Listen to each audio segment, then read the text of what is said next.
Welcome to Behold. I'm Beth Whitney, and today I have a special guest, a good friend of mine, pastor, doctor, et cetera, Josh Lane. Thank you for joining us today. Thank you. That sounds a lot more impressive than I think it really is. Well, you pastor at Northside Church in do. Sacramento in the Natomas area. Yeah. You also lead Venture Church Network's Northern California, Nevada. That's correct? me as well. Yes. What else do you do? I do. Well, I do like in my spare time. Yeah. In my spare time, other than having what it feels like it's sometimes 2 full-time jobs. Yes.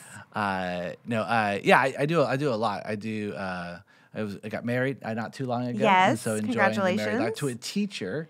So she's I'm on a teacher schedule now. Yes. And so that's a whole nother world. Yep. And so we love those teachers. Yep. They're They're amazing. They work so hard. They work so hard. Yep. She's got a first grade teacher. I'm like, after like 5 minutes with 30 first graders, I'm like, I'm out of ideas. Yeah, bye-bye. I'm out of ideas. And so I don't know how they do it all day long. Yes. Lover of Jesus, and I love the church. I love the church local. I love the church regional. I love the church global. Yeah. And Tell us something fun about yourself. Yeah, something fun about myself. I do the Lego. Yep. I do the Lego flipping, which is fun. I bake. I love baking. That's kind of something I do in my spare time. But probably about, what was it now? 9 years ago now. Okay. 9 years ago, I did the Camino de Santiago, which Okay. is the pilgrimage across Spain. That's it starts so cool. in Saint Jean Pied de Port, Okay. and walked 500 miles. Across the top of Spain. There's a song about walking 500 No. miles. No, see, that's the big thing. The song is walking 1,000 miles. Oh. Yeah, that's the misconception. That's about right. the song. 500 and 500 more. You're right. Yeah, actually, ironically enough, I met somebody, a friend of mine now, on the Camino, and then he was trying to decide whether to get engaged or not. Oh. And so we had some really good conversations about marriage and about engagement. He was a Christian, what that means. About halfway through the Camino, he decided, yeah, I'm in.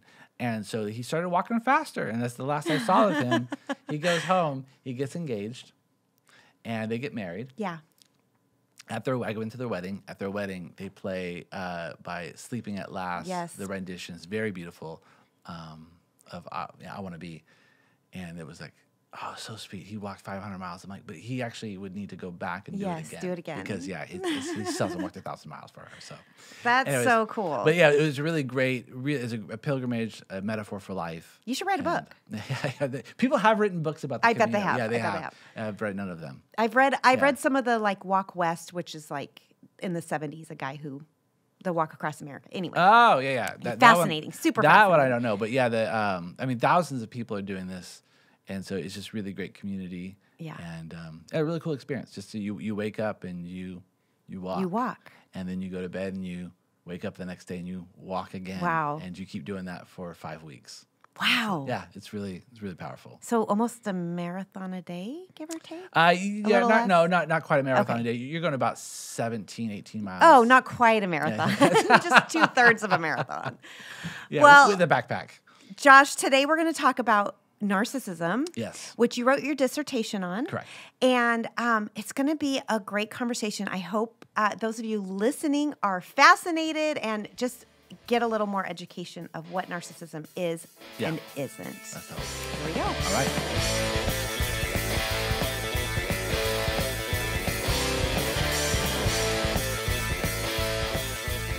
Hey, Josh. Hey, Beth, how are you? I'm great. How are you? I'm doing fantastically well. Thank you for asking. Wow. Yeah, Fantastically well. It must be Yeah. in the water or something. No, well, are you feeling fantastically well? Sure. Okay, then it is in the water. Great. If you're not, then it's not in the water. I love it. Hey, we get to have a fun conversation today. Yeah. But you are our second repeat guest Whoa. behind the one and only Jim Culp. So he no longer has bragging rights over you. Yeah, but that's my life. I follow Jim wherever he goes. So Same. it's okay. Yeah. It's okay. So hopefully he'll watch this and then just feel blessed. Yeah. And highly I'm done. he will feel blessed. Yeah. Blessed and highly favored. That's what I was trying to If think of. Jim's been here twice, I'm in good company. You with are him. in good company. Yeah, he's a good guy. Well, thanks for being here. Let's Sure. jump right in. Yeah, absolutely. We're going to start with story time. Okay. You're going to tell us a story about where we get the idea of narcissism. Oh, yes, for sure. So narcissism has become quite the popular term. It's like a buzzword. It is a buzzword. It is a buzzword. But like every buzzword, it comes from somewhere. And it comes from the myth of Narcissus. And I think that, with the story, it helps actually explain what narcissism is. Yes. So Narcissus was born with great beauty. The prophecy about him was that he would live to a ripe old age, as long as he did not discover his beauty, basically. Okay. And so because of that, everybody wanted to be with Narcissus. Everyone wanted to love him, and he rejected all of their love. Oh. And so, I know. The one particular one that stands out is Echo. Echo was a nymph, and she could only repeat the last thing that was ever said to her. And so she was a bit of stalking him one day, and she tried to have a conversation, but couldn't, and then tried to embrace him, but he rejected her, as he rejected everybody. So the judgment on that was Nemesis, a goddess. Had it so that Narcissus would come across his reflection. Okay. And in the pool, he saw his reflection and never looked away, because he was captured by what he saw. Oh. Yeah. And so, as the myth goes, depending on which one you read, the one out of Ovid's Metamorphosis, it's that he dies. He just slowly sinks into the pool, and then a flower rises up. So there's this death and rebirth kind of thing. The narcissus flower rises up in its place. And so that's where we get the term narcissist from, and we apply it everywhere. That is so interesting. It kind of is like aha moment, right? Yeah. For sure. So because it's a buzzword, Sure. and is being used incorrectly, Yeah, I think so. give us a working definition. Yeah, well, the term narcissist has become sort of a junk drawer term, right? So it just seems that everything, all sorts of, like we say, different personality traits or disorders or whatever they would be, fall under like narcissism. And even if you listen to a conversation, it's almost like the culmination of a diagnosis. And somebody will just say, well, they're just such a narcissist. And it can even be used as like a way of like transitioning to another topic, right? So, they're such a narcissist, and we're on to the next thing. Okay.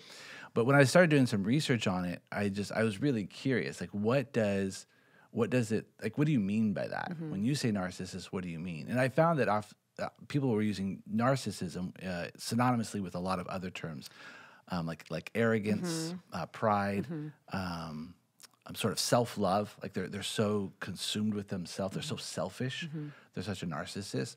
And so then I began to ask, like, is that the same? Is arrogance the same? Is that synonymous with narcissism? Oh. Is pride the synonymous with narcissism? Is self-love or selfishness, is that synonymous with narcissism? And so in that I did a lot of reading.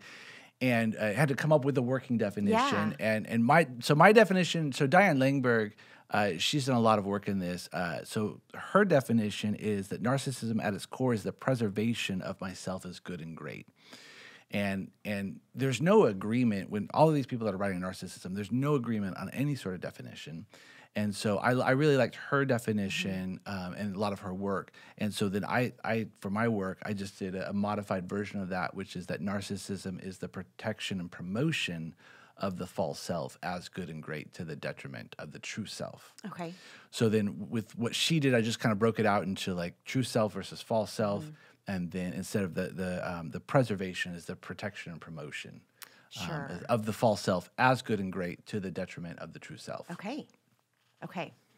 Let people mull on that for a second. Yeah. That's helpful because then we think of, because we're using it, they're such a narcissist. Yeah, correct. So explain the difference between like an arrogant person and someone who actually is a narcissist. Yeah. So what happens with narcissism, so you're going back to the myth of Narcissus. is that a lot of people think like, oh, he loved himself so much he could not look away, and that's where they get this idea of selfishness or self-love. That narcissists are so self-absorbed, but in reality, actually, when you read the myth of narcissists, which I would encourage you to do, what you find out is that he doesn't think he's looking at himself. He thinks he's looking at somebody else, and it's very clear. He says things like, when I cry, I see you cry. I can tell that you want, like by the look in your eyes, I can tell that you want to be held. I'm paraphrasing now, but every time I reach out to hold you, you disappear. Wow. Every time I go out to kiss you, you disappear. So Narcissus did not fall in love with himself. He actually fell in love with the reflection of himself, and that's the big difference. Is that he felt, to use the terminology we used before, he fell in love with his false self, all while rejecting his true self. So really, a lot of times with narcissism, I think it's rooted in the false self. And by the way, I say all this. I'm not a psychologist. Right. This is not my degree. Right, I'm a pastor of a church. Right. But this is just from what I read. And so narcissism it exists on this spectrum. So as you look through these things, we all have parts of them in us, which is probably the most concerning. And so really when you think about the difference between like an arrogant person or a narcissist, I go, well, one's rooted in maybe the true self and one's rooted in the false self. So an arrogant person maybe is focusing on the good things that are true about themselves and just maybe boasting in those things. Yeah. Like, oh, I'm really good at. Yeah, and whatever that is, and maybe they are. They're really good at that. Right. Like the example that I like to use is, so if somebody's the smartest person in the room, they know they're the smartest person in the room. Everybody else knows they're the smartest person in the room. And what they want to do is make sure that everybody knows that, and they continue to reinforce that. Okay. And even think of themselves as more valuable than other people because they're smarter than everybody else. They're probably just arrogant. Sure. The narcissist would tend to think he's the smartest person in the room. Everybody knows that he's not the smartest person in the room, right? And he's working really hard to make sure that everybody thinks that he's the smartest person in the room. Okay. So one's based in reality, it's true, they are, or one's based in the false self. They're not, but they think they are, and they want to make sure that everybody else thinks that too. That's really clarifying. That helps. Good. Hopefully helpful, yeah. Kind of grasp the difference between those two things. Good. Now, you said there's some disagreement on the definitions of narcissism. Correct. But there is some agreement on the traits. So what are the traits? You said there's 9? Yeah. Okay. So I use for my research, I use the DSM-5 to not to do any sort of diagnosis, just because it had a list of traits that almost everybody could agree these traits are present in narcissism. Okay. So it's like a bunch of bakers that couldn't agree on what makes a cookie. Yeah. But they could agree on what are the general ingredients of said cookie, right? So butter, flour, these sorts of things.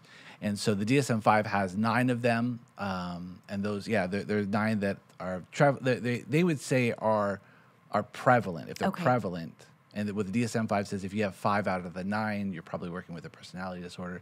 I didn't worry about that. Not trying to diagnose you're not diagnosing. No, not trying to diagnose anybody. We're not using the DSM-5 as like a guidebook. No, it just helps you understand the traits that pretty much everyone agrees on. So what are they? Inside and outside the church. Yes. People agree that these. So the 9 are, they have a grandiose sense of self-importance. Okay. So they exaggerate their achievements and talents, expect others to recognize them as superior without actually achieving anything. Okay. This would be the rookie of the year that wants to be treated like a Hall of Famer. He's done nothing. Yeah. But he's expected to be recognized on potential, right? And to be praised for potential. The second is they're preoccupied with fantasies of unlimited success, power, and brilliance and beauty. Okay. Yeah. So sounds like a Disney princess. Yeah, it's and it doesn't get any better, right? The third is that they believe that they're special and unique, and can only be understood, and should really only associate with other special and unique people. Okay. Yeah. The fourth is that they require excessive admiration. And really, this is if their false self is true, then it should be praised. Yeah. And so then the praise is actually a way to affirm their false self. That's why they need it, is because it actually helps protect and promote the praise of their false self, helps protect and promote it. The fifth is that they have a sense of entitlement. Okay. And we've seen this all the time, right? Is that they're special, so that they should be treated as special. So their special treatment that they're owed is actually just an affirmation of their special status. Yes. Right. Which is why they don't necessarily see it as we would say, entitlement. They go, no. I'm not entitled. I'm special. I'm being treated specially. That makes sense. Sure. So the six is they're exploitive in relationships. Okay. Yeah, they just use relationships for what they can produce for them, which is why sometimes people think that two narcissists can't coexist, and that's not true. They can coexist. They just exploit each other. They only exist as long as they're exploiting each other, and the second they stop exploiting, the moment that one relationship stops being beneficial to them, to the one person, then the relationship's over, and so.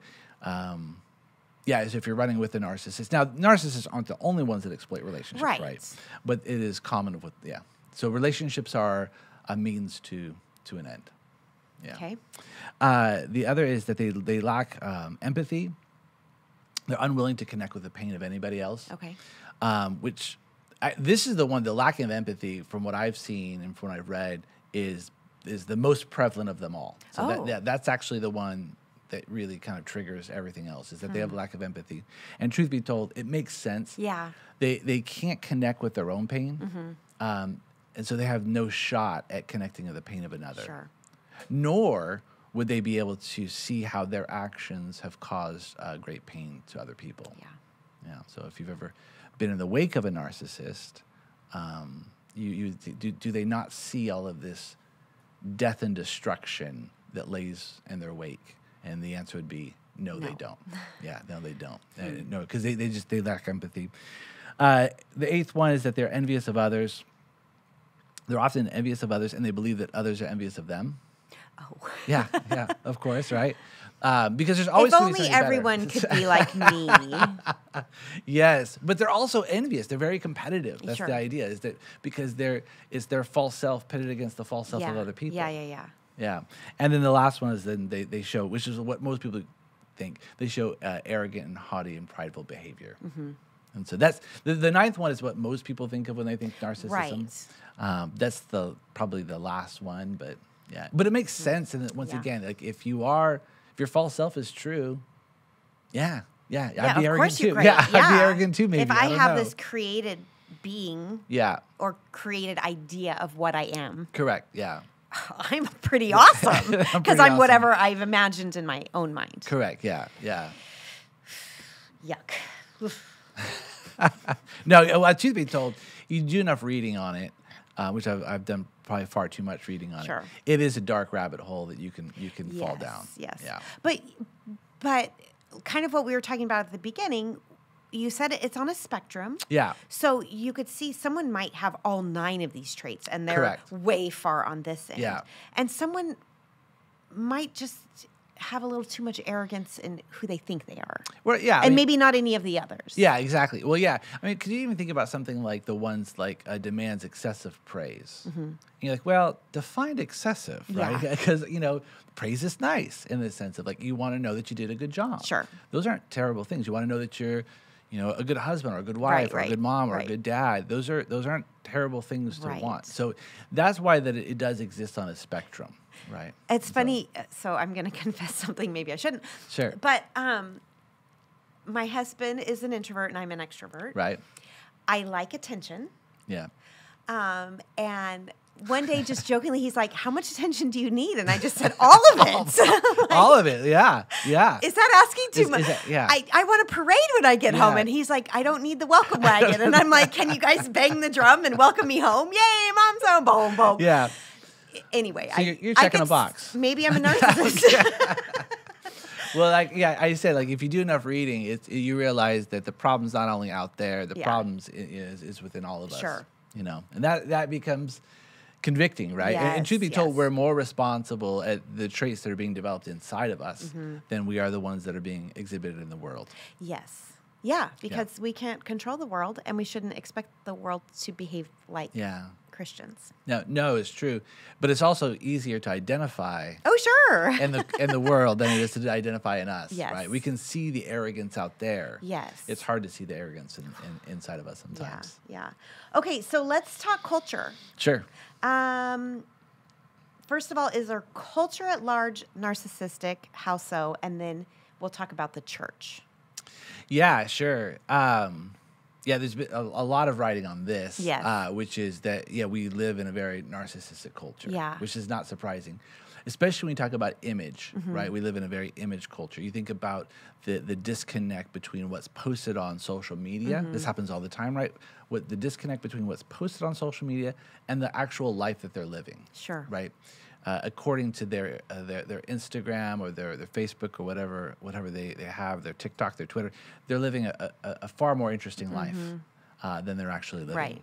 So it would be natural that in an image-based culture that something like narcissism would be on the rise. But actually, so where the DSM-5 says if you have 5 of the 9 that are prevalent, you're probably dealing with narcissism, personality disorder. But to be told, like, of those 9, those are cultural values of ours. Yeah. These are things that we're teaching our children. That's crazy because you and I were talking a little yesterday, and you said that, and it was almost like, oh my gosh, yep. That. Yeah. I mean, because I work with family ministries, and I said to someone, a few weeks ago, the kids are just so entitled. Yeah. Like they think they can just walk in the room and, oh, there's a bucket of candy. Well, I can just go help myself. Yeah. It's like, what?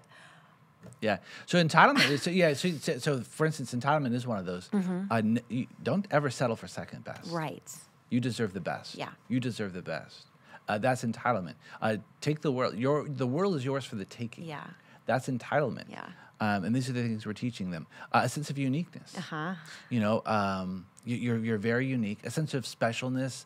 A sense of unlimited power. You're unique, and you can do anything you want to do in this world. If you can dream it, you can do it. Right? And this sounds familiar. I believe I can fly. Right. Or even like we talk about like this sense of like grandiose importance. Like you're super unique. You're going to do something great and huge and magnificent in this world that only you can do. Right. And so go out and do it. Now, I think that the parentheses in that isn't God's uniquely gifted you, so use your gifts for his glory. The parentheses is go do it so you can achieve for yourself. Yeah. So you can brag on Instagram for you, not for the betterment of anyone else. Yeah, which is true. Yeah, it's absolutely true. And so we live in a culture where we go, man, we hate the narcissism. Or even think of something about like, now this isn't a cultural value, but it's increasingly so, the exploitive relationships, for instance. So people, nobody ever says, I want to get into a relationship to exploit the other person. Right? That just sounds terrible, because it is terrible. It is terrible. We use different terminology. In our culture today, we use terminology like you do you. Yeah. You do you, which is the inference there is I'll do me. Yeah. I'll do me and you do you. And I'm in this relationship as long as me doing me is beneficial. But the second me doing me is no longer beneficial, bye. I'm out. Yeah. So as soon as the relationship starts to cost me, I can bounce. And so then you have, at best, you have these relationships which lack intimacy. Why? Well, because there are these relationships that are based in mutual exploitation. Yeah. I do you. Sorry, no, you do you. I do me. And as long as that benefits each other, one another, you benefit from you doing you, and I benefit from me doing me. Yeah. We can be in relationship together. So we see these things that are prevalent in our culture. Now, by the way, the opposite isn't true, right? So if we tell like kids, so if the message has been, kids, you can do anything you put your mind to. You're uniquely gifted. You're going to do great things in this world that only you can do. The opposite is probably not helpful. If we start telling kids, well, you're nothing special, you kid. Suck. You're nothing special, kid. You're not going to amount to anything. And if you do amount to something, Well, that'll be a surprise. I think that's called verbal abuse. Yeah. So the opposite of that isn't true. It's just not like we should then reject, which is what we often do. We reject something and embrace the opposite. We kind of do the pendulum swing. Exactly, the pendulum swing. So we don't want to do the pendulum swing with that. But to realize in our culture, we have really swung over to fulfill the traits of the narcissism culturally. So individually and culturally. So let's talk about the church. Sure. How do churches display narcissism? Well, yeah, so the church is a little tricky, as it always is tricky, but largely because some of it's true. Yeah. You know, you think about things like specialness, a sense of grandioseness, unlimited power. You know, I think the Holy Spirit. Yeah, the Holy Spirit. Yeah, I mean, yeah. So you think about, so the church is unique in the sense where it does have this special place that no other institution in the world can take place. Right. It can't take its place. It's and it has a very unique, grandiose job. I mean, Jesus says to begin the church, right? He says to these disciples that weren't going to really probably, unless they met with Jesus, they were never going to travel more than like 15 miles from their home. And he says, you're going to go to the world. Yeah. You're going to go to the world. So what's the mission, Jesus? The mission is you're going to take this thing to the world. You know, it's going to start in Jerusalem and it's going to go to the world. And by the way, the gates of hell cannot prevail against Sounds this pretty thing. Special. Yeah, it's pretty special. It's pretty, and unlimited power. Like there's going to be success. And so there is, in the sense within the Christian culture, a real sense of like, we are on a special mission that will not be stopped. Right. And so there's the healthy, as I would say, the healthy manifestations of those things. But they go sideways sometimes in the church, right? As everything tends to do. Right. Because we're sinners. Because we're sinners. But yeah, so you see the collective church.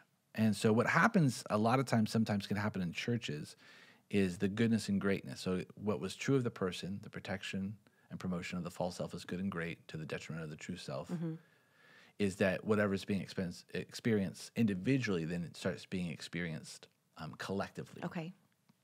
So then it's about the protection and promotion of the false self of the community or the church to the detriment of the true self. And probably I could give you some, I guess, threatening examples, but a non-threatening example would be, non-threatening example would be like a church that thinks they're very hospitable. Okay. And so, we're just, and they'll be really quick to show you all of the ways they're very hospitable.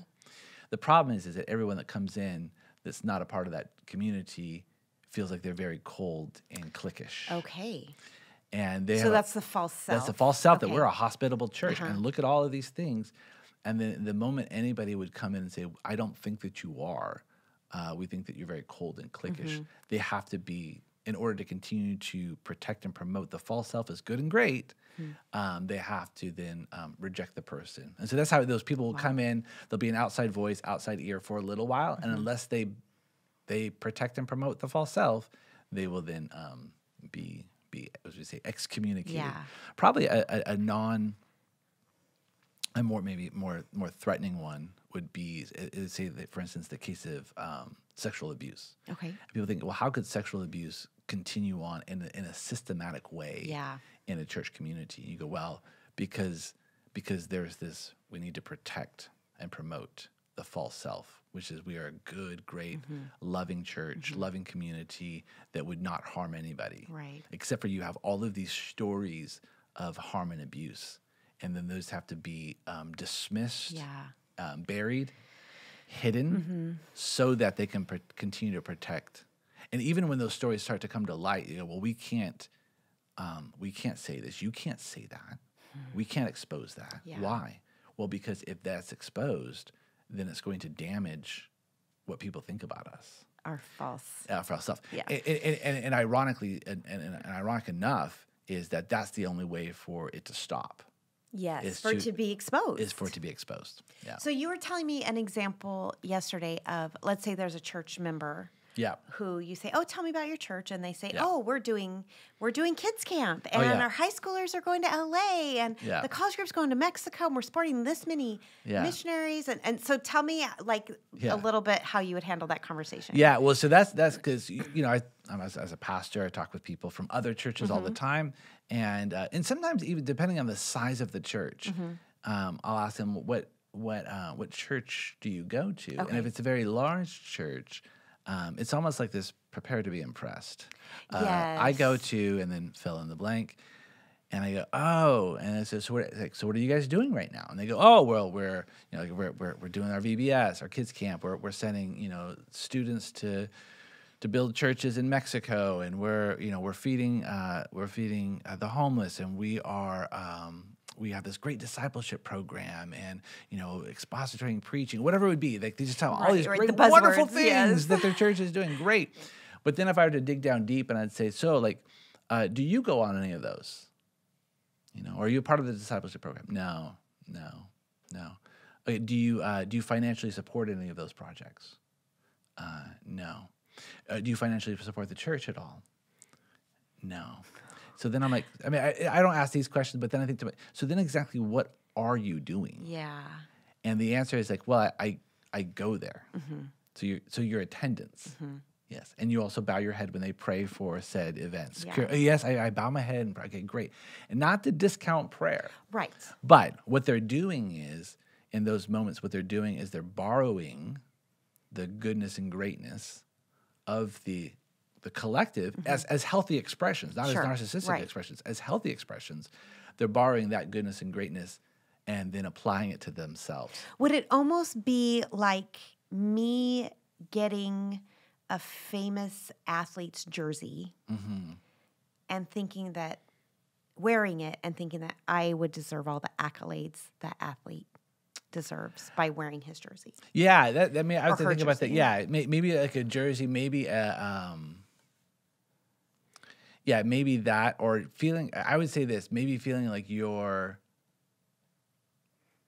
part of the team, right? We won the Super Bowl. We won the Super Bowl. Once again, that happens all the time, right? And I don't think there's necessarily probably at its basic level, nothing wrong with that. But it's like this, we won the Super Bowl. I'm like, what did you do? I watched them all season. I cheered and I held my arm like this because the first time I did, they scored a touchdown. So I kept my arm like this the whole game. Yeah, we all have that superstition, right? I stood in that one spot, and every time I moved from that spot, they started losing. So I was like, my job is to stay in that spot. Well played. Yeah. However, but that becomes the thing. So then what do we? So then you apply the goodness and greatness of the institution, in the sense the church, and I apply that to myself. So it actually gives me the sense that I'm doing good and great things without actually doing anything. Yeah. So, now the church isn't unique in that; it happens in other places. Sure. Yes, of course. Right. Like if you work for a company, or let's say you work for Google and you like clean up the trash, but you're claiming all these wonderful things about Google. Or even like playing video games. Like, video games gives you the greatest sense of accomplishment without doing actually anything, right? It's like, what'd you do today? Well, I saved the world. In reality, I sat on my couch all day long. Yes. However, I did save the world. Yes. And so I think we're kind of wired this way. Yeah. I think we are wired this way. And so, so that also then makes its way into the church. That's what I want to say. It's not a church unique problem. No. It's an issue that also manifests itself in the church. Sure. Yeah. Unfortunately. And I would say, I would say that unfortunately, because it ought to be the one place where it does not. Right. Yeah. Okay, so let's say someone's listening. Sure. And they're thinking of someone that they're close to, maybe a spouse or a sibling or a parent or a coworker, and they're exhibiting 5 of the 9 or 7 or 6 or 8. Yeah. How do you respond to someone who seems to be a narcissist or exhibits the traits of a narcissist often? Yeah. So for not going too deep into it, that's actually why I had to read a lot of it, because I was needing to navigate a relationship with a narcissist. Wow. And so I was trying to figure out, how do I do this? And I didn't know. And then somebody gave me a book that said, you might be a narcissist if. And I was like, oh wait. Like, no, you should read this. Oh, okay. That was helpful. They At weren't first, I saying was like, you were a wait a narcissist. minute. Wait a minute. And so I think that, so sometimes you're required to. You're not always required to, but sometimes you are. In those cases, I think what most people do, and they maybe don't even know that they're doing this, they sense that there's a false self. They think the way to confront the narcissist is by showing them their true self. Yeah. Right? So, you say you're a truthful person. Here's the 20 times you've lied. And what they're hoping for is that in showing them the 20 times they lied, they realize they're a liar. Right. And they go, oh my gosh, I am a liar. Yes. You've been right this whole time. Yeah. The problem is that never happens. Right. It's always like, no, that wasn't a lie.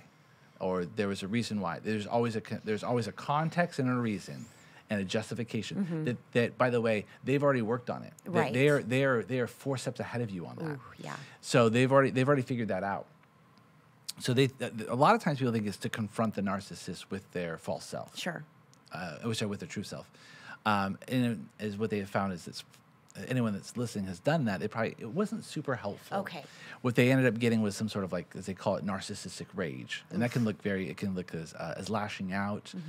It can look at being avoidant. Actually, it can be the opposite. So it's not even lashing out. It's just like they totally ghosted me. Oh. Yeah, they're done with me, and it goes back to, why would they do that? Because they need to protect and promote. Wow. And if you've challenged that, they've got to do something with you. So it's not super helpful. So the 2 things that I recommend is establishing very, very clear boundaries. That can be established.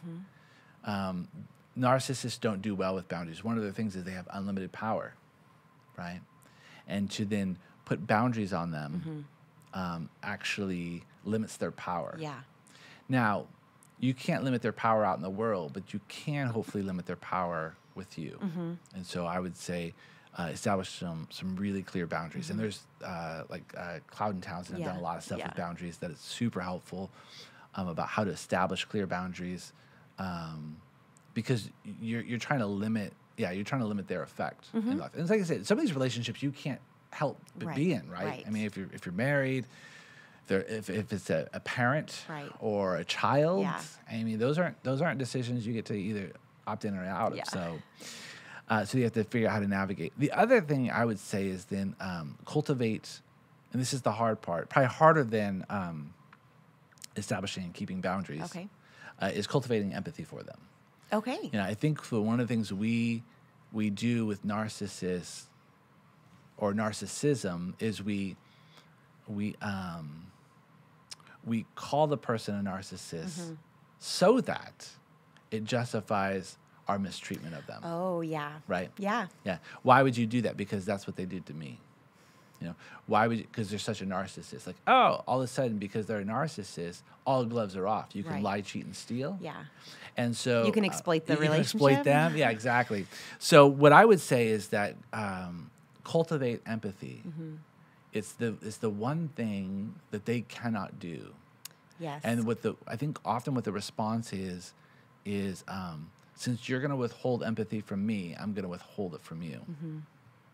And truth be told, I think that part's been super helpful for me to see, because I don't know that world. At least, a narcissist loves their false self, rejects their true self. Right. And they just assume that everybody else would reject their true self too. Yeah. They can't accept it, and they just know for a fact everybody else would reject it too. They live in a very isolated and trapped world. Yeah. I mean, that's the story and of when narcissists. you think about it, you would have empathy for that person. Yeah, they're what trapped. a sad, sorry existence. They're trapped. Yeah, that's what I want to say. They're trapped. That's the whole thing. I mean, even with the myth narcissist, he's trapped. He cannot look away. Yeah. He's not free. Yeah. And I think a lot of times we feel like they are free because they're quote unquote getting away with it. Yeah. But they're not getting away with it.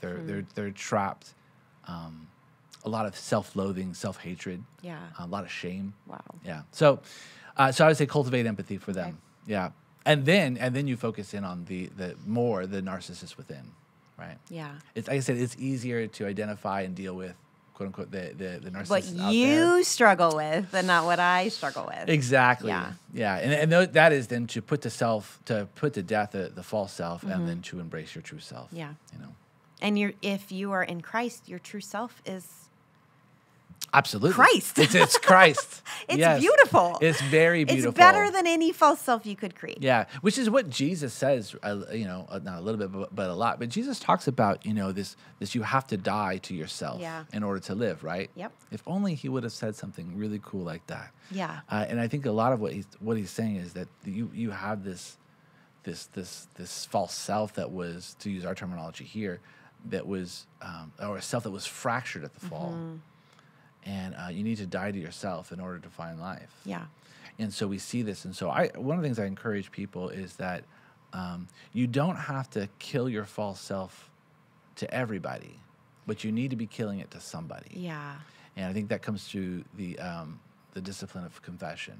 Yeah. Right. I feel like there's two people in this world. The ones that confess to nobody, and the ones that confess to everybody. Oh my gosh, that's so true. That's so true. And Maybe nobody likes either one of those, no. right? Confess to somebody. Exactly. You should be confessing to somebody, because what the confession is doing is actively putting to death the false self. Yeah. And going, because I did my dissertation on preaching, and one of the things I talked about there is that even what pastors will do sometimes is they'll, I think inappropriately so, kill the false self to the whole church. Yeah. And I go, you don't actually have to do that. Yeah. What you do have to do is make sure that it's being killed with somebody. Yeah. With a close friend, so that and then embracing your true self, which is the one in Christ, which is forgiven, right? Which is redeemed, which is which is love, the child of God. Yeah. And your unlimited power is in the Spirit, not in yourself. Yeah, exactly. Yeah, absolutely. Absolutely. Yeah, absolutely. That's really cool. So, well, hey, I'm going to switch over to our Behold portion. Sure, absolutely. I'm going to read from Philippians 2. If then there is any encouragement in Christ, if any consolation of love, if any fellowship with the Spirit, if any affection and mercy, make my joy complete by thinking the same way, having the same love, united in spirit, intent on one purpose. Do nothing out of selfish ambition or conceit, but in humility consider others as more important than yourselves. Everyone should look not to his own interests, but rather the interests of others. Adopt the same attitude as that of Christ Jesus, who, existing in the form of God, did not consider equality with God as something to be exploited. Instead, he emptied himself by assuming the form of a servant, taking on the likeness of humanity. And when he had come as a man, he humbled himself by becoming obedient to the point of death, even to death on a cross. And I could go on and on. Sure. This is a beautiful passage. But I'm thinking of Jesus, God, humbled himself to be made, fully God, fully man, but then assumed the form of a servant, humbled himself to the point of death. Yeah. So you see there, especially in Philippians 2, where it just keeps going down, down, down. Yeah. So to be born, and then born into the likeness of man. Yeah. But into a servant. Yeah. And then to death. Yeah. And death on a cross. Yeah. It's just wah, like, wah, wah, yeah, I wah. mean, it would just be, you think about the humility of Jesus, right? And I think that, where he considered others more important. Yeah. I mean, Jesus is the one that goes, he could have demanded excessive admiration. And it wouldn't be excessive, No. right? He does have all power, right? He does have unlimited success. And yet he lays all of that down. I mean, you think it, because even for us, we go, well, he was born, and that's not really a humble. I mean, I guess maybe it's a humbling. Right. But most people don't really think about being born as being humbling because they don't remember their own birth, right? Right. Certainly, it's humbling. But what's more humbling with Jesus is so that he had the unlimited power, and then he puts himself in a position where he can't control his own bowels. Yeah. He has to have a diaper change. He has a feed. He can't even feed himself. Yeah. The omnipresent one puts himself in a position where he can't move. He Yeah. can't walk. Yeah. He can't even crawl. Well, for 9 months, he's in Yeah. in a womb. Yeah, in a womb. The all-knowing one puts himself in a position where he can't talk. Yeah. And why does he do that? Well, he does that. He does that for us, and that's the path. That's Mm-hmm. the path. And so what happens is then Jesus, the one that could have taken these traits and legitimately held them, he lays them all down. Yeah. And then what we do then, as a people, individually and collectively, is we go back and we pick them all back up again. Yeah. And I just think it's not wise. We ought not to pick up the things that Jesus laid down. Yes. Amen. Well, hey, Josh, thank you so much. I didn't Sure. call you Dr. Lane one Well, time. I appreciate should that. have. I appreciate that. But we are so grateful that you've joined us. Thank you for Thank being you. our second Wow. time guest. Well, now I have to come a third time just so I Yes. can be one up on So Jim. you can beat Jim. Yeah. That's a goal in life, right? Or maybe me and Jim can do it together. That That's would be what we'll do. super fun. Me and Jim would do it together. I'm not even sure if we'd get anything productive done. But No, but it would be be fun. fun the whole It would way. be fun. It would be fun the whole way. All right. Well, thanks for listening and watching. Be sure to subscribe, comment, like. If you have questions or thoughts, send us emails, behold@arcadechurch.com. Until next time, take care.